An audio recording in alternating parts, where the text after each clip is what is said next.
اچھا جی، اس ویک تو ہم خود ہی کرنٹ افیئر بن گئے اس حوالے سے. آپ کو پتا ہے کہ میری برتھ ڈے کا دن آتا ہے 4 اکتوبر کو. تو 8 سے 2 سال پہلے جب میری 43 اینیورسری تھی برتھ ڈے کی، اس دفعہ 45 ہوئی ہے، 1977 کی میری پیدائش ہے. تو لوگوں نے جو ہے وہ مختلف قسم کی ایکٹیویٹیز سوشل میڈیا کے اوپر پرفارم کی. مجھے پتا چلا، میں نے 2 سال پہلے بھی منع کیا تھا اس قسم کی حرکتوں سے. آپ لوگ تو اپنی محبت میں اس چیز کا اظہار کر رہے ہوتے ہیں، لیکن آپ کو آئیڈیا نہیں ہے کہ اس کی وجہ سے دعوت کا نقصان ہوتا ہے. وہ لوگ میرے کھاتے میں ڈال دیتے ہیں. اس لیے میں چاہ رہا ہوں کہ ویڈیو میں یہ کلیریفیکیشن بھی دے دوں اس حوالے سے کہ میرا کسی قسم کی اس طرح کی ایکٹیویٹی سے کوئی لینا دینا نہیں ہے. ہاں، جو لوگ اپنے بزرگوں کی کر رہے ہیں، وہ باپا جانی کرتے ہیں، تو ظاہر ہے آفیشلی وہ اپنے سامنے کرواتے ہیں 26 رمضان کو. تو ہم نے تو سامنے نہیں کروائی، ہم تو کنڈیم کرتے ہیں. ہماری کوئی چندہ بک نہیں ہے، کوئی مسجد نہیں ہے، کوئی مدرسہ نہیں ہے، اس لیے کہ ہم نے چندے بھی آپ کو دینے ہیں، بچے بھی آپ کے مدرسوں میں جانے ہیں، نمازیں بھی آپ کے پیچھے پڑھنی ہے. ہم آپ کو مسلمان سمجھتے ہیں، خواہ بریلوی ہوں، دیوبندی ہوں، اہل حدیث ہوں، خواہ شیعہ ہوں. تو مسلمان جب سمجھ رہے ہیں تو ہمیں لہذا سے کوئی اس طرح کی ایکٹیویٹی پرفارم کرنے کی ضرورت ہی نہیں ہے. تو میرے نام کے اوپر جو بھی اس قسم کی حرکت کرتا ہے، میں اس سے اعلان برات کرتا ہوں. اسی طریقے سے میں نے سختی سے منع کیا ہوا ہے کہ ہماری جو ویڈیوز ہیں،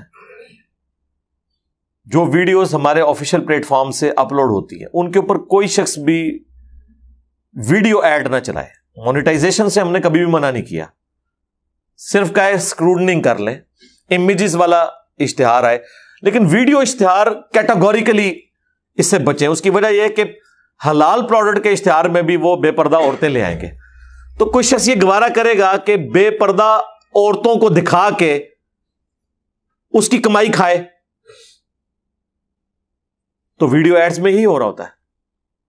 اس لیے میرا اعلان برات ہے، اور ہم نے کچھ لوگوں کو سٹرائکس پھر بھیجی ہیں، پھر وہ لائن پہ آئے ہیں تو پھر ہم نے وہ سٹرائک واپس لے لی ہیں. ادروائز چینلز بھی ڈیلیٹ ہو سکتے تھے. 7 دن کا ٹائم ہوتا ہے. ویسے تو ڈائریکٹ بھی ڈیلیٹ کروائی جا سکتی ہے، لیکن 7 دن کا ہم ٹائم دیتے ہیں. تو یہ اس قسم کی جو حرکتیں کر رہے ہیں، میں انہیں دوبارہ وارن کر رہا ہوں کہ وہ اپنی ان حرکتوں سے باز آ جائیں. مجھے یہ بھی پتا چلا ہے کہ سوشل میڈیا کے اوپر بعض لوگوں نے میرے نام کے اوپر فیک اکاؤنٹ بنائے ہوئے ہیں، اور وہ صحابہ کرام علیہم رضوان کے بارے میں یا لوگوں کے کھڑے کیے ہوئے بزرگان دین کے بارے میں گندے الفاظ استعمال کرتے ہیں، گالی گلوچ استعمال کرتے ہیں. تو میرا بالکل اعلان برات ہے. میں صرف اپنے پلیٹ فارم سے اپلوڈ ہونے والی ویڈیو کا ذمہ دار ہوں، اور جو کچھ میں نے ویڈیو میں بولا، اور وہ بھی کانٹیکسٹ کے ساتھ، سیاق و سباق کے ساتھ، اس کا ذمہ دار ہوں. نہ کسی پوسٹ کا ذمہ دار ہوں، نہ کسی غلط تھم نیل کا ذمہ دار ہوں، نہ کسی اسٹوڈنٹ کی ایکٹیویٹی کا ذمہ دار ہوں، اور نہ کسی جعلی اسٹوڈنٹ کی ایکٹیویٹی کا ذمہ دار ہوں کہ لوگ، یعنی ہمارے پلیٹ فارم پہ آپ کو پتا ہے وہ لوگ بھی جمع ہو گئے جو مولویوں سے متنفر تھے. تو وہ اس پلیٹ فارم کو بعض اوقات یوز کر رہے ہوتے ہیں اپنے مقاصد کے لیے. بعض اوقات جینوئنلی ہمارے اسٹوڈنٹس بھی اس طرح کی کوئی حرکت کر دیتے ہوں گے، یقیناً معصوم تو نہیں ہے، لیکن اللہ کے فضل سے یہ واحد پلیٹ فارم ہے. پہلے دن سے میں ان تمام چیزوں سے اعلان برات کر رہا ہوں. لیکن آپ دیوبند، بریلوی، اہل حدیث، شیعہ کے بابوں کو دیکھیں، وہ کبھی اعلان برات نہیں کرتے، الٹا اپنے سامنے اپنی اس طرح کی تعظیم کرواتے ہیں. وہ کبھی ان چیزوں کو کنڈیم نہیں کرتے. جو کنڈیم نہیں کرتے الٹا کرواتے رہے ہیں، ان کے بارے میں ان کا حسن ظن ہے. اور جو پہلے دن سے چیخ چیخ کے کہہ رہا ہے کہ یہ کام نہیں کرنا، اس کے بارے میں کہتے ہیں کہ نہیں، یہ کرواتا ہے. کتنی حیران کن بات ہے.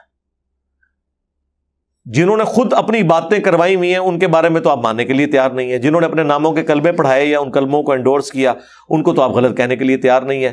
جو بندہ بار بار کہہ رہا ہے کہ میرا کوئی لینا دینا نہیں اس مسئلے میں، اس کے بارے میں اس طرح گمان کرنا. میں نے اسی لیے مجلس 50 جو میرا انٹرویو تھا، جس میں 22 سوالات تھے 4 گھنٹے میں، اس میں نے ساری کلیریفیکیشن اپنی ذات کے حوالے سے دے دی ہوئی ہیں 8 سے آلموسٹ 4 سال پہلے.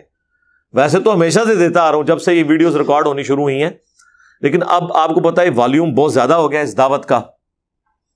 ہمارے اس پلیٹ فارم کی وجہ سے صرف یہ نہیں ہوا کہ لوگوں کے سامنے اس پلیٹ فارم کی اتھینٹسٹی سامنے آئی ہے کہ ہر چیز ریفرنس سے بیان ہو رہی ہے. یہ تو ہوا ہی ہوا ہے, لیکن اس کا سائڈ بینیفٹ یہ ہوا ہے کہ باقی سارے فارغ ہو کے جائے. وہ آپ کوئی حدیث بھی بیان کر رہے ہو نا, لوگ کہتے ہیں نہیں ان کا تو پتہ ہی نہیں ہے, کہانیاں بیان کرتا ہے, پتہ نہیں حدیث ہے کہ نہیں. ان کی کریڈیبلٹی بھی ختم ہو گئی ہے, اور ظاہر ہے کہ ٹھیک ہی سمجھتے ہیں, 100 میں سے 90 باتیں غلطی بیان کرتے ہیں وہ, تو ان کی کریڈیبلٹی علیحدہ سے ختم ہوئی ہے. اور پھر آ کے علماء یہ کہہ رہے ہوتے ہیں کہ جی انجینئر صاحب بند کمرے میں بیٹھ کے جناب چھوڑتے رہتے ہیں. سرکار یہ جو ہم بند کمرے میں ایک کلپ چھوڑتے ہیں نا, آپ پوری زندگی میں اس طرح کا کوئی ایک کلپ بنا کے بتائیں جس میں قرآن و سنت کے حوالے لگے ہوئے ہوں. آپ بھی تو بند مسجد میں بیٹھ کے چھوڑ رہے ہوتے ہیں نا, یہاں پہ بھی تو 250-300 بندہ موجود ہے نا. تو علمی کوئی بات کرے, حوالے لے کے آئے, ٹھیک ہے. انہوں نے اتنے بجٹ ہیں, ان کے چندہ بکس ہیں, مدارس ہیں, لیکن ان کو یہ توفیق نہیں کہ کوئی آیت حدیث بیان کر دیں, یا بیان کیے تو ڈسپلے کروا دیں کہ تاکہ کوئی کاؤنٹر ویریفائی کر لے کہ یار یہ لکھا بھی ہوا ہے کہ نہیں. اور جو بندہ ایک ایک چیز قرآن و سنت کے ریفرنس سے بتا رہا ہے, اور پھر ساتھ یہ اناؤنسمنٹ کر رہا ہے کہ اگر قرآن و سنت میں کوئی اور الفاظ لکھے ہوئے ہیں تو میں ان الفاظ کی طرف آپ کو گائیڈ کر رہا ہوں. اگر میں نے کوئی الفاظ کے چناؤ میں ایسے لفظ استعمال کیے جو اس روایت میں نہیں تھے تو میرا اس سے بھی لانے برات ہے, میرا اپنے سے بھی لانے برات ہے. بالمفہوم بعض اوقات کوئی ایسی چیز بیان ہو سکتی ہے نا, لیکن وہ آپ تحقیق کریں. بعض اوقات ایک طریق میں وہ الفاظ موجود ہوتے ہیں, دوسرے میں نہیں ہوتے. مثلا میں نے مسلم شریف سے ایک دفعہ ایک حدیث بیان کی کہ نبی علیہ السلام نے عبد الرحمن بن عوف کے پیچھے نماز پڑھی تھی. چونکہ قافلے میں نبی علیہ السلام پیچھے رہ گئے تو وقت نکل رہا تھا, تو صحابہ کرام نے عبد الرحمن بن عوف کو آگے کھڑا کیا, انہوں نے جماعت کروائی. جب ایک رکعت ہو گئی تو نبی علیہ السلام قافلے میں آ ملے, تو صحابہ کرام نے جو ہے وہ تصفیق کر کے یوں کر کے, کسی نے سبحان اللہ کہہ کے امام کو مطلع کیا کہ نبی علیہ السلام آئے ہیں تو مصلی چھوڑ دیا جائے. جس طرح کہ بخاری مسلم میں آیا حضرت ابوبکر نے کئی دفعہ مصلی چھوڑا ہے نبی علیہ السلام کے لیے, حالانکہ نبی علیہ السلام نے منع بھی کیا. بعد میں حضرت ابوبکر نے کہا کہ ابو قحافہ کے بیٹے کی کیا مجال کہ اللہ کے رسول تشریف لے آئیں اور وہ مصلی پہ کھڑا رہ جائے. عبد الرحمن بن عوف کو نبی علیہ السلام نے منع کیا تو وہ منع ہو گئے اور وہ اپنی نماز کنٹینیو کرتے رہے. نبی علیہ السلام نے پیچھے نماز کی, آپ کی ایک رکعت رہ گئی, سلام پھیرنے کے بعد آپ کھڑے ہو گئے, اپنی رکعت مکمل کی. تو صحابہ کرام استغفار پڑھنا شروع ہو گئے, ظاہر ڈر گئے کہ بھی اللہ کے نبی کی ایک رکعت چھوٹ گئی ہے, تو بہت بڑی ایکٹیویٹی تھی نا, آپ کے لیے تو شاید یہ چھوٹا سا معاملہ ہو. تو بعد میں ہم سے کسی نے مجھے ای میل پہ رابطہ کیا کہ یہ جو آپ نے آخری الفاظ بولے ہیں نا کہ صحابہ کرام ڈر گئے اور استغفار پڑھنا شروع ہو گئے, یہ تو مسلم شریف میں موجود نہیں ہے. مسلم شریف میں تو اتنا ہی ہے کہ نبی علیہ السلام نے نماز پڑھائی. اب مجھے یاد تھا کہ یہ میں نے الفاظ پڑھے ہوئے ہیں, میں نے اس حدیث کے کچھ الفاظ پھر مکتبۃ الشاملہ میں ڈالے کہ اس کا کوئی اور طریق کہیں ضرور موجود ہے, تو وہ پھر سنن ابی داؤد کے اندر یہی حدیث ہے, اس میں یہ الفاظ بھی آگے موجود ہے. تو بعض اوقات ہوتا ہے کہ ایک حدیث کا ایک طریق جو ہے اس میں کچھ الفاظ مسنگ ہے, دوسری جگہ موجود ہے. اسی طریقے سے بخاری میں یہ حدیث آدھی ہے کہ میرے صحابہ کو گالی مت دو, اگر تم احد پہاڑ کے برابر سونا بھی خیرات کر دو تو ان کے ایک مد کو یعنی 600 گرام اور اس کے آدھے کو بھی نہیں پہنچ سکتا. لیکن مسلم شریف میں یہ حدیث پوری ہے, وہاں پہ عبد الرحمن بن عوف کو گالی دے دی تھی خالد ابن ولید نے. حالانکہ خالد ابن ولید بھی صحابی تھے, لیکن وہ صلح حدیبیہ کے بعد کے صحابی تھے. حضور نے انہیں ڈانٹ کر کہا تھا کہ تم اب میرے صحابہ کو برا مت کو, اب تم اگر احد پہاڑ کے برابر بھی سونا خیرات کر دو, 7.5 کلومیٹر پہ پھیلا ہوا احد پہاڑ, اس کے برابر سونا, کیلکولیٹر فیل ہو جائیں, ارب ڈالرز قیمت اس کی بنے اس کے سونے کی, بلکہ اربوں ڈالر تو اتنے سے ایریے پہ پورا ہو جائیں سونے کی قیمت. اور جو سینئر صحابی عبد الرحمن بن عوف, ان کی ایک پاؤ کو نہیں پہنچ سکتی, 600 گرام نہ اس کے آدھے کو, ایک مد کے آدھے کو بھی نہیں. تو مسلم شریف میں پوری حدیث ہے. تو ایک جگہ بعض اوقات آدھی حدیث ہوتی ہے, دوسری جگہ پوری ہوتی ہے, تو پتہ چل جاتا ہے اچھا یہ جوڑ کے تو وہ دونوں ترک ایک جگہ جمع ہوئے میں.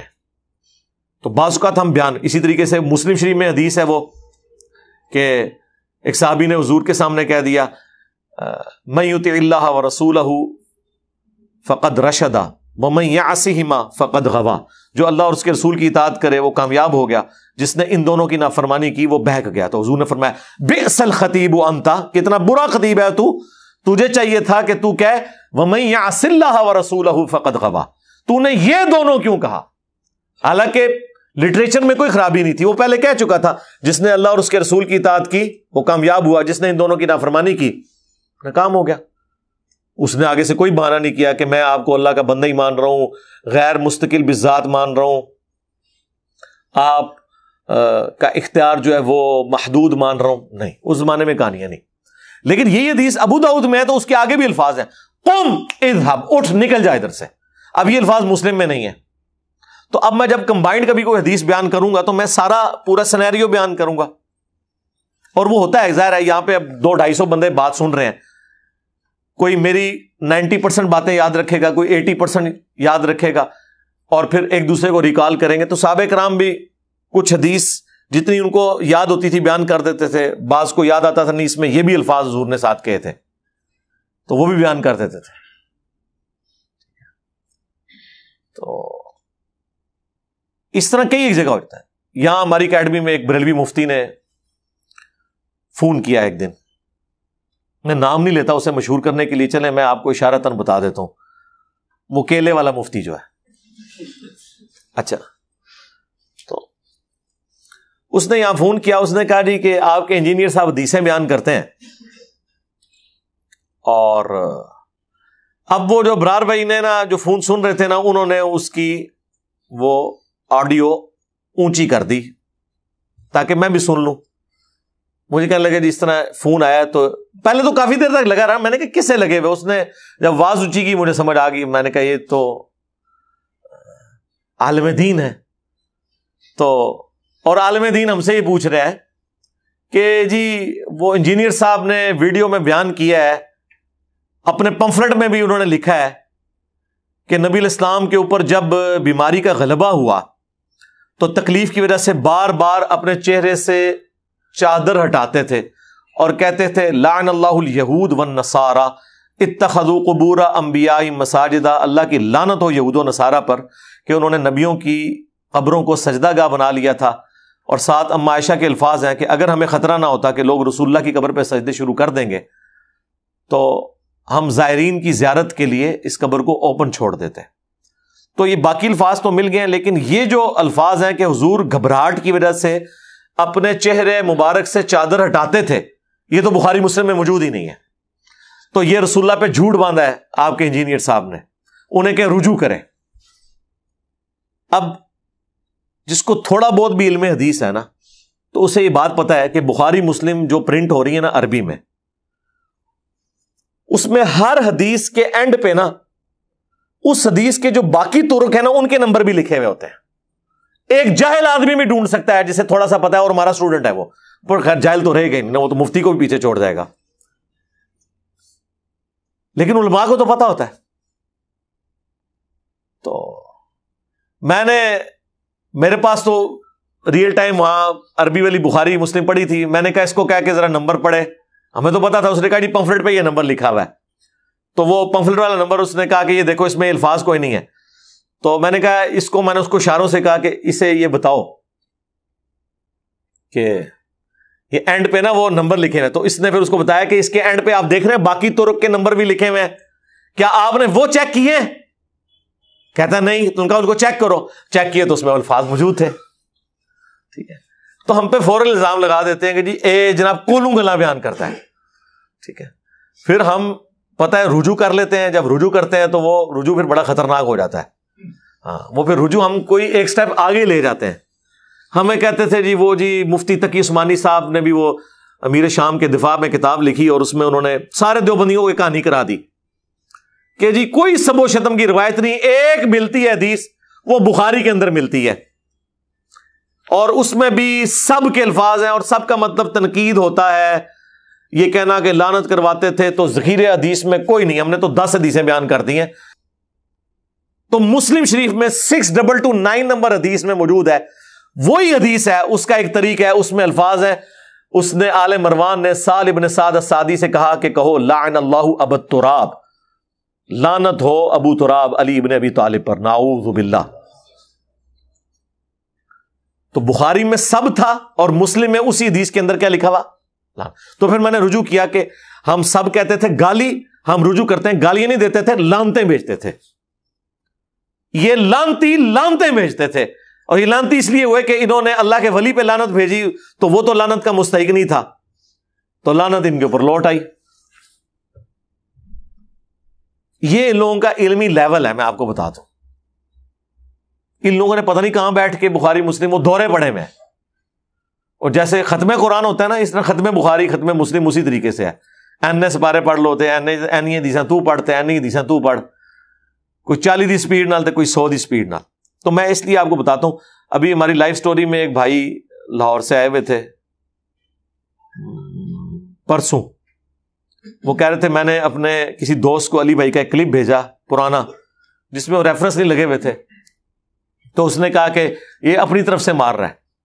وہ کہتے ہیں میں نے اس کو کہا کہ میں تجھے ابھی اس میں علی بھائی نے جتنی آیتیں اور حدیثیں بیان کی میں بھیجتا ہوں۔ کہتے ہیں میں نے 10 منٹ کے اندر سارے ریفرنسز ڈھونڈ کے نا، مکتبۃ شاملہ تو خیر وہ یوز نہیں کر سکتے اسلام 360 سے، کہتے ہیں میں نے اس کو بھیجے تو وہ حیران رہ گیا کہ یار تو لب لینے وہ تھوڑے مفتی بھی نہیں لب سکتے جڑے سارے اسٹوڈنٹ لب جاتے ہیں، کیونکہ ہم نے ان کو بتا دیا نا کہ بھئی یہ ہے، اس طرح آپ ڈھونڈ لیں گے۔ پوری ذمہ داری کے ساتھ چیزوں کو ہم بیان کر رہے ہوتے ہیں اللہ کے فضل سے۔ تو باقی اگر کہیں پہ کوئی اونچ نیچ ہو جائے تو آپ بجائے فتویٰ لگانے کے آپ ہائی لائٹ کریں، انشاءاللہ ہم رجوع ریکارڈ کروائیں گے۔ باقی ہمارے اسٹوڈنٹس اگر کوئی اس قسم کی غلط حرکتیں کر رہے ہیں، کسی کو گالی دیتا ہے، کوئی ولگر لینگویج یوز کرتا ہے، میرا کوئی لینا دینا نہیں میرے بھائی، میں نے کسی کی یہ تربیت نہیں کی ہوئی ہے، ٹھیک ہے؟ ہر طرح کے لوگ موجود ہیں میرے بھائی۔ نبی الاسلام کے اپنے ساتھیوں میں بھی ایسے لوگ تھے جن سے کئی چیزیں مس ہینڈل ہوئی ہیں۔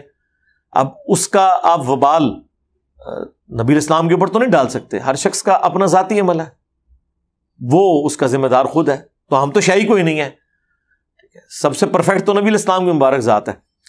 ہم صرف پابند ہیں کہ آپ کو بتائیں۔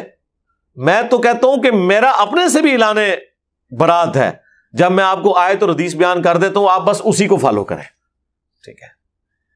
اس کے پیچھے آپ نے چلنا ہے، ہمیں نہیں فالو کرنا، آپ نے ریفرنسز کو فالو کرنا ہے۔ یہ میں نے کلیریفیکیشن دینا ضروری سمجھی۔ صلو علی محمد وعلی محمد، اللہم صلی علی محمد وعلی آل محمد واصحاب محمد وازواج محمد وامت محمد اجمعین الی یوم الدین۔